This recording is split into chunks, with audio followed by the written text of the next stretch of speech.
Pengantar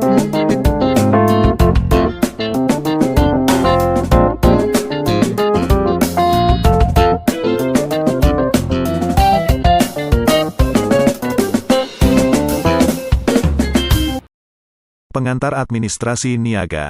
Topik ke-30 dari 60 topik. Mempertinggi motivasi dan kepuasan kerja. Bagian pertama. Kinerja suatu perusahaan sangat tergantung pada sumber daya manusia yang dimilikinya.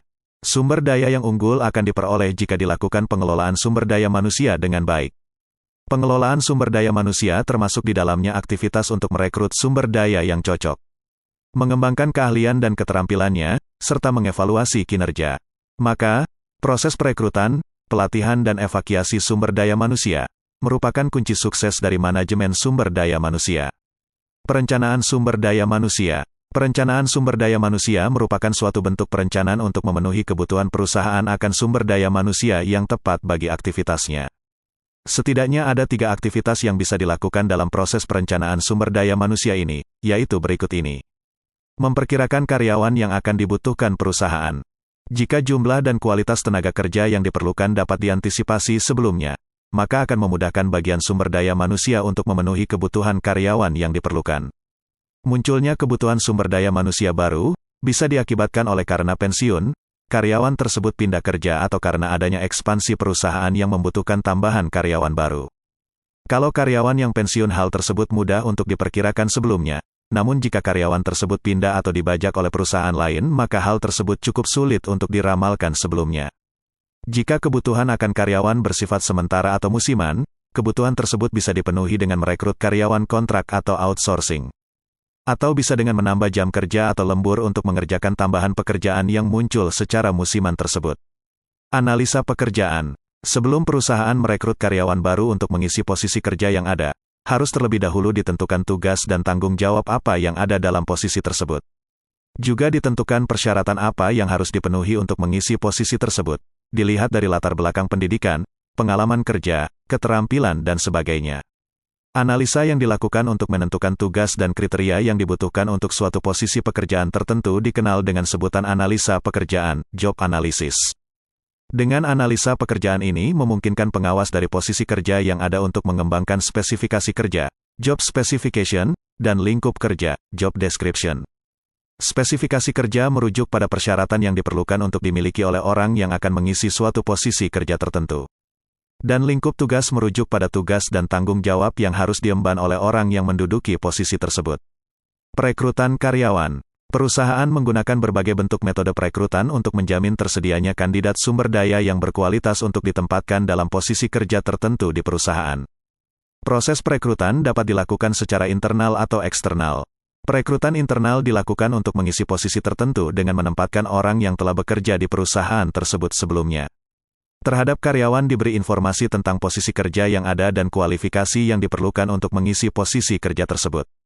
Perekrutan internal ini memiliki keuntungan, di mana pihak perusahaan telah mengetahui kemampuan dan komitmen dari karyawan yang hendak mengisi posisi tersebut sebelumnya. Perekrutan internal juga memungkinkan pihak karyawan untuk mendapatkan promosi, di mana karyawan memperoleh tugas dan tanggung jawab pekerjaan yang lebih tinggi, di mana tugas tersebut membawa konsekuensi untuk menerima kompensasi yang lebih tinggi pula. Kemungkinan untuk memperoleh peluang promosi ini juga akan mempertinggi motivasi karyawan untuk berprestasi bagus. Akibat lebih lanjut dengan promosi dari karyawan internal ini akan mengurangi tingkat pindah kerja, job turnover, dan menghemat biaya untuk merekrut dan melatih karyawan baru. Selain itu, terdapat juga perekrutan dari kalangan eksternal, external recruiting, yang merupakan suatu proses untuk mengisi posisi tertentu dengan orang yang berasal dari luar perusahaan. Hal itu dilakukan biasanya jika sudah tidak terdapat lagi kandidat karyawan yang cocok untuk mengisi posisi kerja yang berasal dari kalangan internal perusahaan. Untuk jenis pekerjaan yang membutuhkan suatu tingkat keahlian spesifik tertentu, biasanya perusahaan melakukan perekrutan dari kalangan eksternal. Adapun tahap-tahap yang biasa dijalankan dalam proses perekrutan eksternal ini adalah sebagai berikut. A. Memasang iklan atau pengumuman tentang posisi kerja yang ditawarkan dengan menggunakan berbagai media yang ada. B. Menyeleksi lamaran kerja yang masuk untuk mengisi posisi kerja tersebut. Ini merupakan seleksi administratif untuk memilih karyawan yang memiliki kualifikasi yang sekiranya akan cocok dengan jenis pekerjaan yang ditawarkan. C. Melakukan wawancara terhadap karyawan yang telah terpilih melewati seleksi administratif. Proses wawancara ini dilakukan untuk melihat kesungguhan, sikap dan kemampuan komunikasi dari calon karyawan. Proses wawancara juga dimaksudkan untuk melihat lebih jauh latar belakang dan pengalaman kerja si calon karyawan di masa lampau. D. Pada tahap berikut terkadang juga dilakukan proses verifikasi akan kemampuan calon karyawan dengan pihak yang memberikan referensi terhadap calon karyawan tersebut. E. Calon karyawan tersebut kemudian dites. Tes ini bisa berupa tes psikologis untuk mengetahui kematangan psikologis karyawan bersangkutan atau bisa berupa tes keahlian untuk mengetahui keahlian karyawan akan jenis pekerjaan tertentu, misalnya keahlian mengoperasikan komputer. Beberapa perusahaan terkadang juga mensyaratkan tes kesehatan untuk mengetahui kondisi kesehatan calon karyawan tersebut. F. Langkah terakhir adalah merekrut calon karyawan tersebut. Biasanya dilakukan dengan menandatangani kontrak kerja antara calon karyawan dengan perusahaan. Dalam kontrak kerja tercantum hak dan kewajiban masing-masing pihak. Secara garis besar proses perencanaan sumber daya manusia perusahaan antara lain, memperkirakan kebutuhan sumber daya manusia yang diperlukan, memperkirakan karyawan yang akan diganti. Memperkirakan karyawan yang akan ditambah karena peluasan kerja. Analisis pekerjaan, mengembangkan spesifikasi kerja, mengembangkan lingkup kerja, perekrutan, memberi informasi kepada calon karyawan yang potensial, wawancara karyawan yang telah terseleksi, memutuskan karyawan mana yang hendak direkrut, pemberian kompensasi. Perusahaan akan berusaha memberikan imbalan atas apa yang telah dilakukan para karyawannya terhadap perusahaan. Besar kecilnya imbalan atau kompensasi yang diberikan biasanya mengacu pada besarnya imbalan yang diberikan oleh perusahaan lain secara umum, untuk suatu jenis pekerjaan atau posisi yang sama. Selain itu, besarnya kompensasi yang diberikan juga tunduk pada hukum permintaan dan penawaran yang berlaku di dunia ekonomi. Jika terdapat banyak permintaan akan jenis pekerjaan tersebut, sementara penawaran yang ada terbatas, maka harga tenaga kerja untuk bidang pekerjaan tersebut tinggi. Sebaliknya, jika banyak penawaran akan jenis pekerjaan itu, sementara permintaannya terbatas maka tenaga kerja yang bekerja pada sektor tersebut dihargai lebih rendah.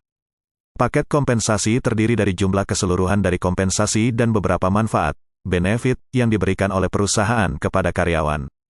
Memang masih ada anggapan bahwa suatu kompensasi hanya berupa gaji saja, tetapi sekarang telah banyak terjadi bahwa manfaat, atau benefit, yang diberikan oleh perusahaan dapat seringkali lebih besar dan bernilai daripada besarnya gaji yang didapatkan. Gaji hanya merupakan salah satu komponen saja dari kompensasi.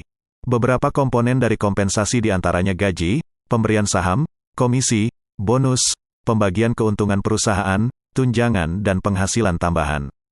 1. Gaji. Gaji, atau salari, adalah jumlah uang yang diberikan kepada karyawan untuk suatu pekerjaan tertentu dalam kurun waktu tertentu. Gaji dapat dibayarkan dalam hitungan per jam, per hari atau per bulan dan jumlahnya relatif tetap untuk suatu periode waktu tertentu. 2. Pemberian saham. Nilai perusahaan biasanya dicerminkan oleh nilai sahamnya. Salah satu bentuk kompensasi adalah memberikan beberapa saham perusahaan kepada karyawannya. Ini agar membuat karyawan dapat merasa turut memiliki perusahaan tempatnya bekerja. Jika kinerja perusahaan bagus maka harga sahamnya naik dan harga saham yang dimiliki karyawan juga akan terangkat naik.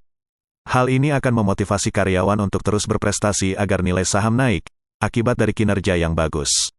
Namun, sistem pemberian saham ini rawan terhadap penyalahgunaan. Seperti kasus yang menimpa Enron dan WorldCom, di mana pimpinan perusahaan melakukan rekayasa keuangan untuk menaikkan harga sahamnya secara artifisial, di mana naiknya harga saham tidak mencerminkan kondisi perusahaan yang sebenarnya. Setelah publik tahu bahwa harga saham Enron tidak mencerminkan kondisi sebenarnya, maka harga sahamnya jatuh dan membawa kebangkrutan bagi perusahaan, pemegang saham, dan masyarakat luas. 3. Komisi. Komisi biasanya merupakan jenis kompensasi yang diberikan kepada karyawan setelah mereka berhasil mencapai target penjualan tertentu. Selain gaji pokok, jika seorang karyawan berhasil menjual barang dalam jumlah unit tertentu, mereka berhak mendapatkan tambahan uang sesuai dengan persentase jumlah barang yang berhasil dijual. 4. Bonus. Bonus adalah pembayaran yang diberikan pada akhir periode ketika perusahaan berhasil mendapatkan keuntungan yang memadai. Besar kecilnya bonus yang diberikan tergantung pada besar kecilnya keuntungan yang dihasilkan perusahaan. Bonus biasanya diberikan lebih jarang dibandingkan dengan kompensasi, 1 tahun sekali. Bonus akan diberikan jika karyawan ternyata bisa meningkatkan keuntungan, menekan biaya atau meningkatkan kepuasan pelanggan. 5.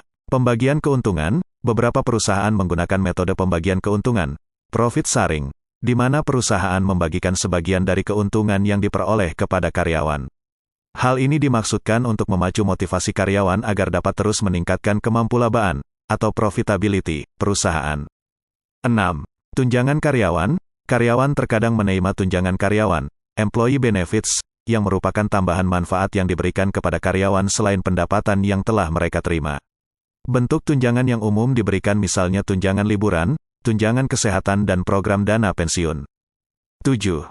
Penghasilan tambahan. Bagi karyawan tingkat atas, biasanya mereka juga memperoleh tambahan penghasilan, atau prerequisites, di luar pembayaran kompensasi dan tunjangan karyawan yang telah diperoleh. Bentuk yang umum misalnya parkir gratis, keanggotaan suatu klub, mobil dinas, dan sebagainya. Itulah materi pengantar administrasi niaga topik ke-30 dari 60 topik. Subscribe dan like, agar Anda mendapatkan update tutorial lainnya. Bagikan juga link video ini, agar teman lain juga mendapatkan manfaat channel ini. Sampai jumpa.